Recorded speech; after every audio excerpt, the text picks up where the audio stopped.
Serikali ya kaunti ya Nairobi inaendelea kubomoa majumba yaliyojengwa kando ya mto Nairobi ili kuyaondoa kwenye mikondo ya mafuriko ambayo yanahangaisha wakazi wa jiji. Maafisa wa kaunti walibomoa majengo mengi yaliyojengwa karibu na mto huo katika soko la Gikomba usiku wa kuamkia leo, licha ya wafanyabiashara wengi kupinga hatua hiyo. Willy Lusige yuko katika soko hilo na hivi sasa anaungana nasi moja kwa moja. Willy Lusige, pamoja na mpiga picha wako, tuko hewani, sijui mnaweza kutuarifu nini?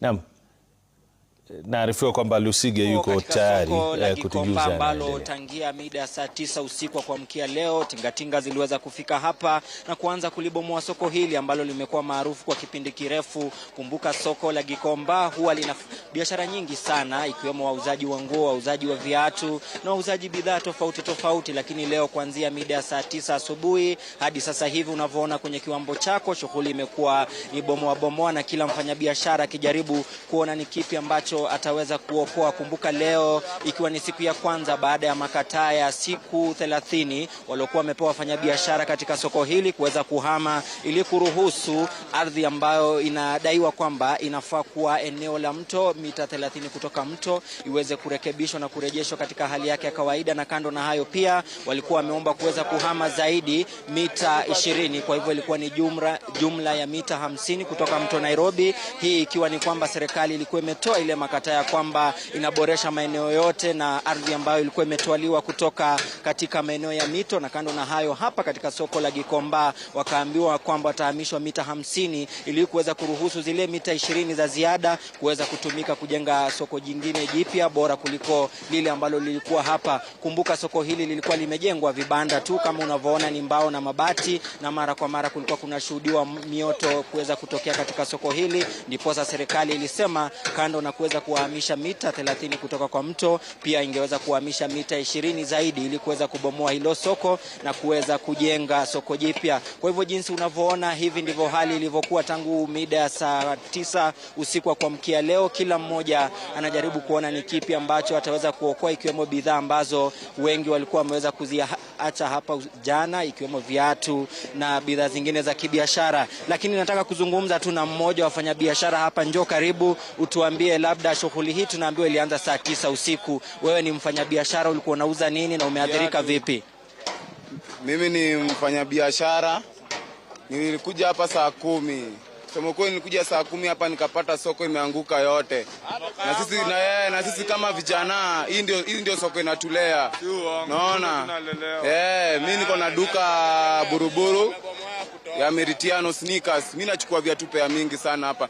Sasa utafanya nini kwa sababu soko limebomolewa? Sasa mimi naweza omba serikali tuangalie sisi mavijana. Unajua mavijana wengi ndio wanachukua viatu kwa kiuza mtaani, unaona? Serikali tuangalie. Mimi tangu asubuhi hii ndio nimepata. Mweshi. Unaona? Afadhali serikali tuangalie. Labda na kuna soko jingine ambapo mahali ambapo mlifaa kuhamia? Unajua hiyo soko leo ningepata pea 2 ningepata hata unga. Sasa hii itachukua muda gani ndio kumaliza mweshi? Unaona? Karibu kuharakisha angalau tutapata hata unga. Unaona?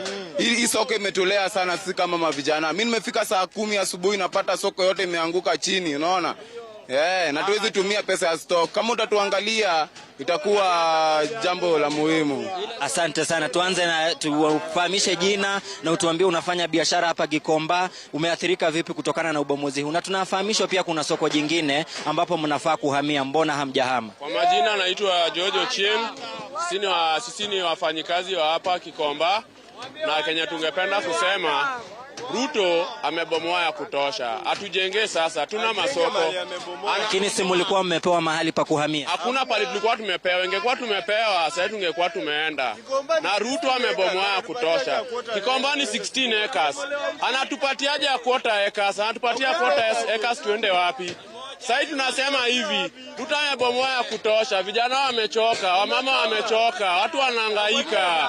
Ruto anataka aje? Asante sana. Hao ni wafanyabiashara katika soko hili la Gikomba wakielezea tu ghadhabu zao na hasira kutokana na kubomolewa kwa soko hili. Kumbuka shughuli hii ilianza usiku wa kuamkia leo na inaendelea hadi sasa, cha mno kikiwa ni kwamba serikali inasema kwamba lazima wahame mita 30 kutoka mto Nairobi ili kuweza kuruhusu kuboreshwa kwa mto huo. Kando na hayo pia kuweza kuepuka madhara ambayo yamekuwa kishuhudiwa mara kwa mara kutokana na mafuriko na mioto ambayo imekuwa inashuhudiwa katika soko hili. Lakini wengi wafanyabiashara ambao tumezungumza nao wamekuwa kilalamika sana, wakipinga hatua ya kuweza kuhamisha mita 50. Wao wanasema wanakubaliana tu na ile mita 30 ya mwanzo, lakini ile mita 20 ya ziada ambao wameambiwa wahame ili kuweza kujengwa soko jipya inaonekana kuweza kuibua hisia tofauti. Na kwa manufaa ya watazamaji wetu kwamba kuna soko mkabala hapa ambalo limeweza kutengwa ili wafanyabiashara hawa wanaohama hapa waweze kuhamia hapo, lakini jinsi unavyoona kwenye runinga yako ni wazi kwamba wamekataa kuhamia soko hilo ambalo hadi sasa